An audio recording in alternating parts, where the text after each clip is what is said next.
बिस्मिल्लाहिर्रहमानिर्रहीम, अस्सलामुअलैकुम। मैं हूं करामत मुगल और मेरे साथ हैं ईसा नकवी।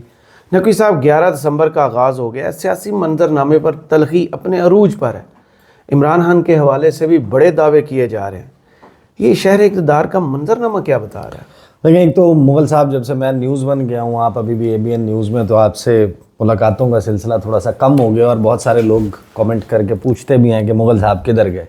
तो मुगल साहब यहीं पर हैं, बस थोड़ी सी रूटीन जो है वो आउट हुई हुई है। बिल्कुल ऐसे ही है और सिलसिला जो है वो इंशाल्लाह रेगुलर भी करेंगे। देखिए, मंजरनामा जो है उस पर आपको पता है कि वज़ीर-ए-आज़म शहबाज शरीफ है ना जी, उन्होंने वफाकी काबीना के इजलास से खिताब किया।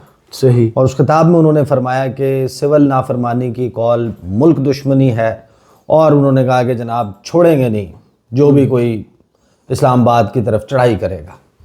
देखिए, मामला जो है ना, वो शहबाज शरीफ साहब जो हैं वो कोई नन्हे काके नहीं हैं, बच्चे नहीं हैं। उनको उनकी एज बहुत ज़्यादा है, बड़ा उम्र उन्होंने गुजारी है इस मुल्क की सियासत के उतार चढ़ाव को देखते हुए। सही। अगर तो इस मसले ने हल होना होता ना शहबाज शरीफ की तकरीर से कि छोड़ेंगे नहीं तो जनाब फलां नहीं करेंगे, आप इस हकीकत से आंख नहीं चुरा सकते। इस वक्त जो मसला है वो बड़ा गंभीर हो गया है, और ये कहना कि जनाब तहरीक इंसाफ कोई फुर से हवा में उड़ जाएगी, गायब हो जाएगी, इमरान खान की मकबूलियत ख़त्म हो जाएगी, तो वो शहबाज शरीफ के तो कम अज़ कम, और शहबाज शरीफ का तो सियासी कदकाठ भी इतना नहीं है ना। सही। उनकी अपनी पार्टी में कितनी वुकत है सबको मालूम है।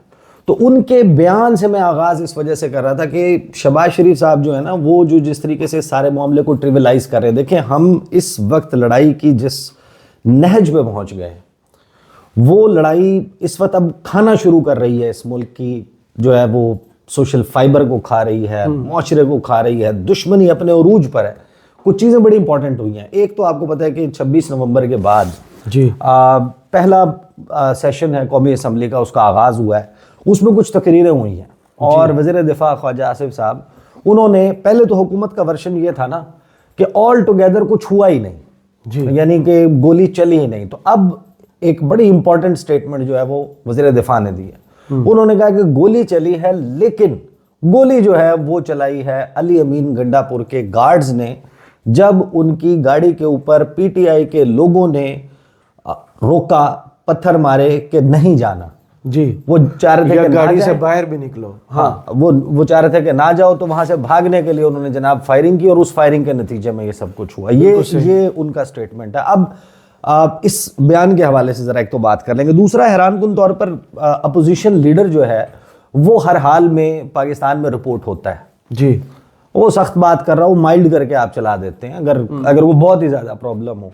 लेकिन हैरानकुन तौर पर अपोजिशन लीडर ने जो तकरीर की वो मीडिया से मुझे गायब भी नजर आई। ABN पे गालिबन कट हुई, सिर्फ एक चैनल जिसने दिखा। हाँ, और टिकर जो है वो शायद ARY पे चले। उसके अलावा उसकी खबर भी जो है वो बड़ी कम वेबसाइट्स के ऊपर अवेलेबल है। लेकिन एक तो है ख्वाजा आसिफ साहब का बयान। फिर आप देखें कि इसी दौरान कल जो खबर आई है फैज़ हमीद साहब के हवाले से कि उनको चार्जशीट कर दिया गया, उसकी बुनियाद के ऊपर बहुत बड़े बड़े दावे किए जा रहे हैं।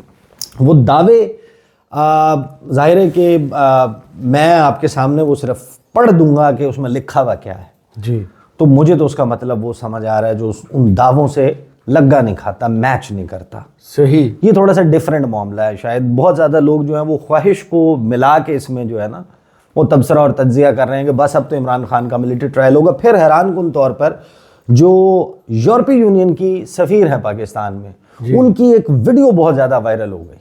जैसे ये मामला हुआ उसके बाद वो वीडियो वायरल हो गई, और यूरोपीय यूनियन को वजाहत जारी करनी पड़ी उस वीडियो के हवाले से। सही। और वो लिंक्ड है मिलिट्री ट्रायल्स या मिलिट्री ट्रायल के मामले से। है वो पुरानी वीडियो, वायरल दोबारा से हुई है, और उसकी बुनियाद के ऊपर फिर एक ज़ाहिर है कि हंगामा खड़ा हो गया। बिल्कुल। उसको देखेंगे फिर गूगल का डाटा। गूगल ने मैं क्यों इसको डिस्कस करना चाह रहा हूँ, हालांकि अब जाहिर है कि ये खबरें जो हैं वो ऐसी हैं जिनको हम मौजू नहीं बनाते। जी, लेकिन हैरानकुन तौर पे मैं I was just sifting through, मैं गुजर रहा था, खबरें जाहिर है कि देखते रहते हैं। तो गूगल का डाटा सामने आ गया कि साल 2024 में पाकिस्तानियों ने सबसे ज़्यादा क्या सर्च की हैं चीज़ें। वो 4-6 कैटेगरीज हैं। क्रिकेट में क्या सर्च किया है, तो मूवीज़ एंड ड्रामाज में, हाउ टू में क्या सर्च किया है, पर्सनालिटीज़ में क्या सर्च किया है। इस किस्म की चीज़ों में। तो वो डेटा में जो हाउ टू है वो मेरा ख्याल है सबसे इंटरेस्टिंग है। इन तमाम चीज़ों को मैं ज़रा वन बाय वन आपके सामने ज़रा स्पीड से रख देता हूँ। एक तो जनाब अली अमीन गंडापुर के हवाले से दावा किया कि उनके गार्ड्स ने वर्कर्स के ऊपर फायरिंग की। अब ये बड़ा इंपॉर्टेंट है इस सारे मामले में, इस कज़िये में। अब एक राह जो है वो कम से कम वज़ीर दिफा ने दिखा दी जी, रास्ता दिखा दिया कि हाँ ठीक है, फायरिंग हुई थी, इंसिडेंट हुआ था। तो तहरीक इंसाफ का क्लेम ऑल टुगेदर ज़ाया करने वाला, फेंकने वाला नहीं। अब उसका तरीकाकार क्या है? सबको मालूम है कि वो जो फुटेज है वो रात के किस टाइम की है, किस पहर की है। जिस वक्त अली अमीन गंडापुर वहां से गए हैं वो अराउंड 12 से लेफ्ट राइट 1 घंटा आगे पीछे कर लें, ये वही टाइम है, उसी टाइम ब्रैकेट में हुआ है।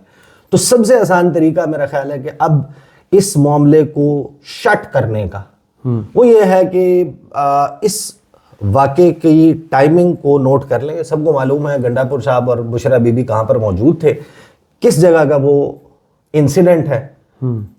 ये वही मकाम है ना सेंटोरस के साथ, खैबर प्लाजा के साथ, और जो ब्रिज है वो ब्रिज से थोड़ा सा पीछे नादरा का ऑफिस, और वहां पर गाड़ी और उधर पार्किंग में थी, और वहां से इस तरीके से निकले और वहां पर कोई आवाज फायरिंग की आ रही है और उसमें अब ये दावा किया गया। तो ये वो मकाम है, पूरा ब्लू एरिया, खास तौर पे इस्लामाबाद जिना एवेन्यू, ब्लू एरिया, डी चौक को 200 एटीएम मशीनें होंगी यहाँ पे जी। यहाँ पे कोई ऐसा प्लाजा नहीं है जिसके एंट्री और एग्जिट के ऊपर सीसीटीवी कैमरा ना लगा हो। यहाँ पर हजारों दफातर मौजूद हैं, 10,000 से ज्यादा दफ्तर मौजूद हैं। एक प्लाजे में कई कई हजार दफ्तर मौजूद हैं, बड़े बड़े टावरिंग किस्म के प्लाजाज मौजूद है। कोई ऐसा दफ्तर नहीं है, उसकी कोई ऐसी सीढ़ी नहीं है, उससे जाने वाला आने वाला रास्ता नहीं है जहाँ पे सीसीटीवी कैमरा मौजूद ना हो। तो वो जो स्पेसिफिक टाइम है वहां की सीसीटीवी फुटेज और फिर उसको मैच करें पॉली क्लिनिक और पिम्स की फुटेज से कि एन वो वक्त जब ख्वाजा आसिफ साहब फरमा रहे हैं कि उनके गार्ड्स ने वर्कर्स के ऊपर फायरिंग की है, तो उस वक्त का जो और उसके बाद का अगला 1 घंटा है, अगर जख्मी लाए गए हैं उस वक्त पे और उस मकाम से और उस रास्ते से, इस्लामाबाद का तो तकरीबन खास तौर पे ये जो एरिया है ये तो every nook and corner is covered by CCTV जी। तो उसको रखें और फिर इस मामले को उस तरीके से शट करें। दिखाएं ना कि ये टाइम था, इस टाइम पे फायरिंग हुई, इस फायरिंग के नतीजे में ये लोगों को जनाब ले जाया जा रहा है कि यहाँ पे पोली क्लिनिक पहुँचे हैं, यहाँ पे पिम्स पहुँचे हैं, यहाँ पर उनको तिब्बी इमदाद देने की कोशिश की है। इतने लोग जो है वो जहाँ पर हो सके हैं, इतने लोग जो हैं वो इसमें नहीं रहे या क्रिटिकली इंजर्ड हो गए या ज़ख्मी हो गए, क्योंकि पहले तो हुकूमत ऑल टुगेदर इनकार कर रही थी ना इस बात से कि कुछ भी नहीं हुआ। लेकिन अब क्योंकि हुकूमत ने कह दिया तो मेरा ख्याल है कि रास्ता जो है वो निकल आया जो ख्वाजा आसिफ साहब ने निकाला। अब आ जाए जो फैज़ हमीद साहब के हवाले से गुफ्तगू की गई है। अब फैज़ हमीद की जो प्रेस रिलीज़ है ना, मेन प्रेस रिलीज़ है कि जो बाकायदा तौर पे चार्ज शीट कर दिया गया। अच्छा, उसके ऊपर एक तो तबसरा है तहरीक इंसाफ का, बैरिस्टर गौहर का, कि हमारा कोई लेना देना नहीं है, ये फौज का अंदरूनी मामला है।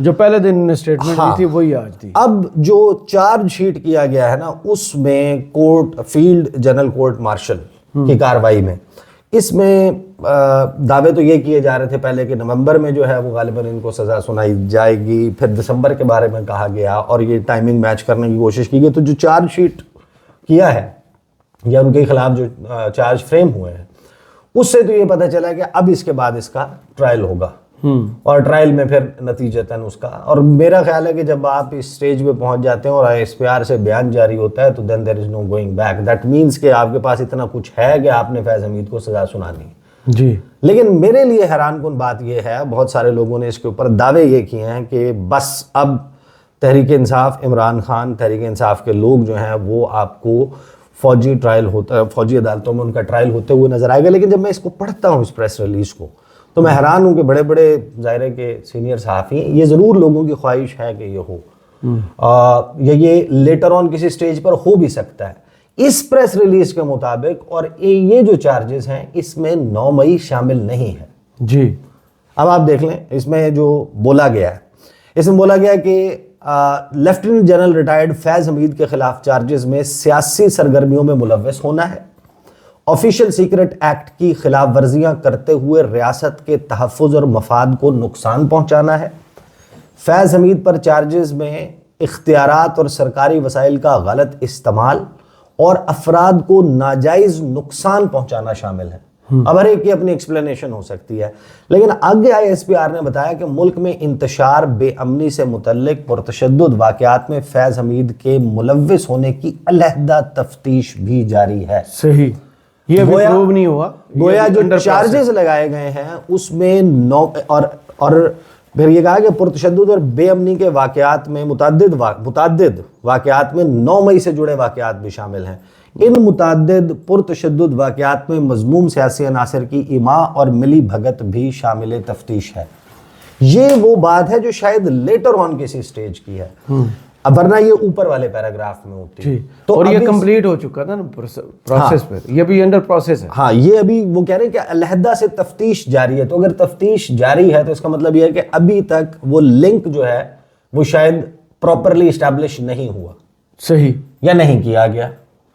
अब आप जब इसको पढ़ते हैं तो आपको ये ज़रूर पता चलता है कि सियासी सरगर्मियों में मुलव्विस होना, ऑफिशियल सीक्रेट एक्ट की खिलाफ वर्जियाँ करते हुए रियासत के तहफ़्फ़ुज़ और मफाद को नुकसान पहुँचाना है। आर्मी एक्ट की खिलाफ वर्जी नहीं है जो कि पोस्ट रिटायरमेंट है जी। तो जो प्री रिटायरमेंट वो हैं चार्जेस हैं, इसमें ये बड़ा हैरान कुन होगा। फौज as an institution, chain of command जब आप जहन में रखेंगे तो क्या an institution within an institution कायम हो गया था और वो सोलो ये सब कुछ कर रहे थे, या फिर इसमें जो सर्विस के दौरान चाहे वो निजी हाउसिंग सोसाइटी है उसके मामला टॉप सिटी से मामला खुला था, ये वो मामला है, तो वो तो उनकी सर्विस के दौरान के हैं। फिर उन इल्ज़ामात का क्या करेंगे जो मौजूदा वज़ीर दिफा, मौजूदा फेडरल मिनिस्टर राना सनाउल्लाह, तो जनाब फैज़ हमीद, ख्वाजा आसिफ, उसके बाद सदर मुस्लिम लीग नवाज़, फिर उसके बाद नायब सदर मुस्लिम लीग नवाज़ शरीफ, मरियम नवाज़, शहबाज शरीफ को छोड़ के ये सब ये बता रहे थे ना कि ये इन्होंने सब कुछ सारा बिगाड़ पैदा किया है।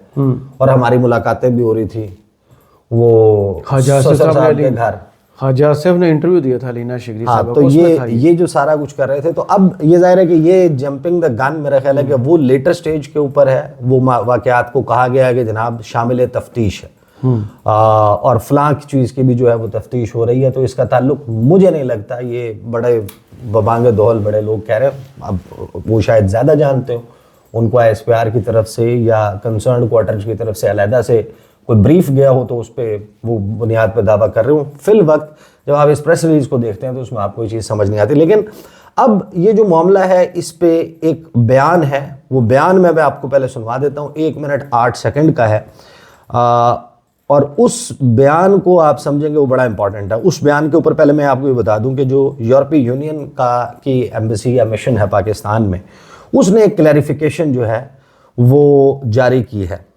रीना क्योंग का जो उनकी एम्बेसडर हैं, उनका जो यूरोपीय यूनियन पाकिस्तान ने एक ट्वीट शेयर किया था 9 जुलाई 2023 को, जिस वक्त सबसे ज़्यादा ये बात चल रही थी कि मिलिट्री ट्रायल होगा 9 मई के वाक़यात में तहरीक इंसाफ के लोगों का जी। उस वक्त वो बयान दिया था, वो बयान बड़ा इंपॉर्टेंट है।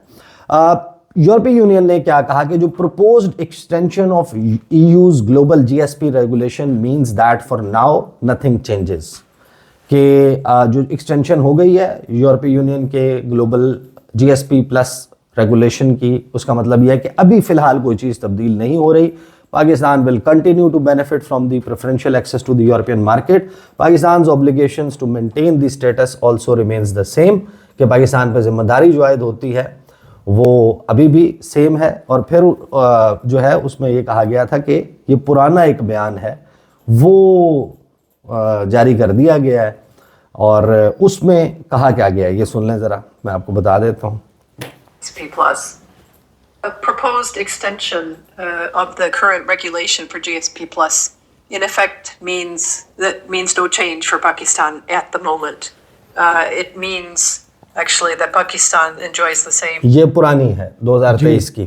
फिर 2023 में इन्होंने क्या कहा था कि ICCPR. The crackdown on PTI and supporters in the aftermath of May 9th certainly is something that we're paying a lot of attention to, and as are the European Parliament and the member states who are the co-legislators in this situation.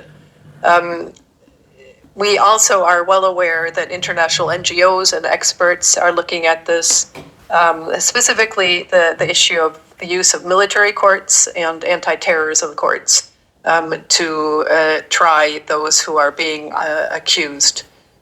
We also are well aware that there's a lively debate here in Pakistan over both of those issues. Now, Pakistan is a state party to the ICCPR, the International Covenant on Civil and Political Rights, which means that Pakistan has agreed that every person has the right to a fair and public trial in a court that is independent, impartial, and competent, and also has the right to adequate and effective legal representation. Access. तो ये मेरा ख्याल है बड़ी clarity है इसमें जो कहा गया है वो कि पाकिस्तान जो है वो पार्टी है, पाकिस्तान ने साइन किया हुआ है International Covenant on Civil and Political Rights जी, और उसके तहत किसी भी सिविलियन का जो ट्रायल है वो एंटी टेररिज्म कोर्ट में हो या मिलिट्री कोर्ट में हो, ये अब उनको मिलिट्री कोर्ट पे एतराज नहीं है। अच्छा, वो कह रहे हैं कि ओपन, फेयर और पब्लिक ट्रायल, सही, बंद कमरे में ना हो। हाँ, कि वो उसकी तफसीलात वो मीडिया के सामने होना चाहिए, उसमें हक के दिफा जिसके खिलाफ भी हो रहा है उसको प्रॉपरली एक अदालत की तरह जो कवानीन है उनके मुताबिक होना चाहिए उसमें, और जो फेयर ट्रायल जिसको ड्यू प्रोसेस ऑफ लॉ जो है वो फॉलो किया जाए। अब ये बात इशारा करती है कि देखें, ये कहना कि ऑल टुगेदर ये मसला एग्जिस्ट ही नहीं करता कि इट विल बी ओके कि आप ये कर लें, मेरा ख्याल है कि यही वो शायद मामला है या मुद्दा है कि जिसके ऊपर जो हुकूमत है उसको ये अंदाज़ा होना चाहिए, या मेरा ख्याल है कि होगा, उनको एडवाइस भी किया वो आपको याद होगा ब्रिटिश पार्लियामेंटेरियन ने खत लिखा था सेक्रेटरी को, और उनकी तरफ से भी उन्हें वजाहत की गई थी कि हमारी अथॉरिटी से बात हुई है, इमरान खान का केस मिलिट्री कोर्ट में नहीं लेके जाए। हाँ, इस किस्म की बरतानिया की तरफ चल रही है, लेकिन मेरा ख्याल है कि अगर ये शायद अपने ऊपर इंटरनेशनली मुसीबत को दावत देने वाली बात होगी अगर आप उसको मिलिट्री ट्रायल में इन तमाम मामलात को ले जाते हैं, क्योंकि वो इंटरनेशनली तो उनको दाखिली लड़ाई का कोई मसला, कोई फर्क नहीं पड़ता ना। हिस्ट्री देखे केसेस की, जैसे हाई कोर्ट में जाकर वो सिर्फ ये देखेंगे कि जनाब ये उठा कर लेके जा रहे हैं और पोटेंशियली इतना नंबर ऑफ केसेस है, वो मिलिट्री ट्रायल हो रहा है, उनके लिए ये है जनाब कि ये वो हो गया, और ICCPR की खिलाफ वर्जी है। वो सबसे पहला बड़ा और इम्पॉर्टेंट तरीन वो कन्वेंशन या ट्रीटी है या कोवेनेंट है जिसको अमल दरामद करके आपको GSP प्लस स्टेटस, जो कि $8 अरब से जायद का आपको फ़ायदा है उससे, तो वो आपका एक बहुत बड़ा नुकसान जो है वो हो सकता है। तो मेरा नहीं ख्याल कि ये जो दावे किए जा रहे हैं मिलिट्री ट्रायल वाले, ये ख्वाहिशात तो ज़रूर हैं, और मुझे नहीं लगता कि वो प्रैक्टिकली शायद उसकी अफोर्डेबिलिटी है। हो भी सकती है आपके ऊपर कोई डॉलर्स की बरसात हो जाए कहीं से, जनाब शहबाज शरीफ कोई चमत्कार कर दें जो आज तक नहीं कर सके, तो वो कुछ ऐसा कर दें जनाब, तकरीरों से तो नहीं होता ना, अब क्या तकरीरें खा लें उनकी, भतीजे के फ्लैट्स भेज देंगे, क्या करेंगे वो तो नहीं मुमकिन, क्या करेंगे।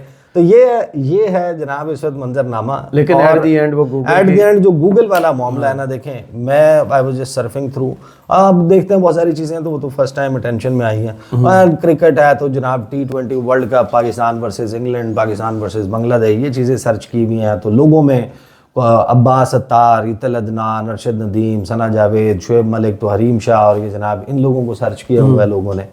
फिर मूवीज़ एंड ड्रामाज में Heera Mandi, 12th fail, animal, Mirzapur season 3, इश्क मुर्शद, तो भूल भुलैया, डंकी वगैरह वगैरह, ये चीज़ें सर्च की हुई हैं। फिर जब आप आते हैं ना हाउ टू पे, तो आपको अंदाज़ा होता है कि ये मुल्क किस चीज़ से गुजरा है, और लोगों ने या किस चीज़ से गुजर भी रहा है जी, और लोगों का कितना यानी कि इंटरेस्ट था जी फरवरी 2024 के इलेक्शन में, 8 फरवरी के इलेक्शन, सही, how to check polling station, पहले नंबर सबसे ज्यादा जो चीज पाकिस्तानियों ने सर्च की है, और ये जाहिर है कि 8 फरवरी के बाद तो सर्च नहीं की होगी ना उन्हीं दिनों, बाकी लोग जो हैं, बाकी जो सर्चेज हैं, यानी कि आपने जो ड्रामे सर्च किए हैं या मूवी सर्च किए हैं या पर्सनालिटी सर्च की हैं, तो वो over a period of 1 year है, दिसंबर तक, यानी 1 जनवरी से ऑनवर्ड अभी तक आपके पास टाइम। अभी भी आपने जनाब 4 दिन पहले भी शुएब मलिक को सर्च किया होगा, तो उसकी सर्च में डाटा में आ गया होगा कि भाई शुएब मलिक को सर्च किया। पोलिंग स्टेशन आपने 8 फरवरी के बाद सर्च नहीं किया होगा, सही, यानी किसी ने 10 या 11 फरवरी को उठ के नहीं कहा होगा कि मैं पोलिंग स्टेशन देख लूं। तो इतने शॉर्ट पीरियड में जो चीज सर्च की गई और वो टॉप सर्च बन गई, पाकिस्तानियों की तरफ से सर्च की जाने वाली। इसका मतलब ये है कि इतना बड़ा लोगों का दिलचस्पी और इंटरेस्ट था। अब ज़रा आप इसको लिंक करें शहबाज शरीफ साहब की तकरीर से, कि शहबाज शरीफ साहब की तकरीर से मसला हल नहीं होना। जी, जो लोग जुड़े थे ना जिस इलेक्शन से, उसके नतीजे में क्या हुआ, उस इलेक्शन के दिन क्या हुआ, किसका मुंह लटका हुआ था, उसका चेहरा कैसे खिला, उसमें फूंक भर के उसको कैसे मॉडल टाउन सेक्रेटेरिएट की बालकनी पर लाया गया, और आफ्टर मैथ में जो कुछ हुआ है उसके बिगाड़ का अंदाज़ा आप लगा लें। तो अगर आपको ये लगता है कि बिल्ली को देख के कबूतर आंखें बंद करेगा तो बिल्ली गायब हो जाएगी, कबूतर को नजर आना बंद हो जाएगा। सही, आपको नजर आना बंद हो सकता है, मसला जूं का तू मौजूद है, आपको हल निकालना है। आपको इसका एक politically viable solution for everyone, all the stakeholders निकालना है। वो किसके फेवर में जा रहा है? वो इमरान खान के फेवर में जा रहा है, वो हुकूमत के इन जमातों के फेवर में जा रहा है। इस वक्त इस लड़ाई का एग्जिस्ट करना इस मुल्क के फेवर में नहीं जा रहा। सही। उसका हल निकालना होगा, जिसके लिए मुझे नहीं लगता कि शहबाज शरीफ हैज़ द कैपेसिटी और कैपेबिलिटी, ना उनके पास सलाहियत है, ना उनकी इस्तेदाद कार है। वो दोनों चीज़ों में लैक करते हैं, उनके बस का काम नहीं। सही। बहुत शुक्रिया ईसा नकवी आपके तज्जिए का। कमेंट्स बॉक्स में ज़रूर बताइएगा ये वीडियो आपको कैसी लगी। इजाज़त दीजिए, अल्लाह हाफिज़।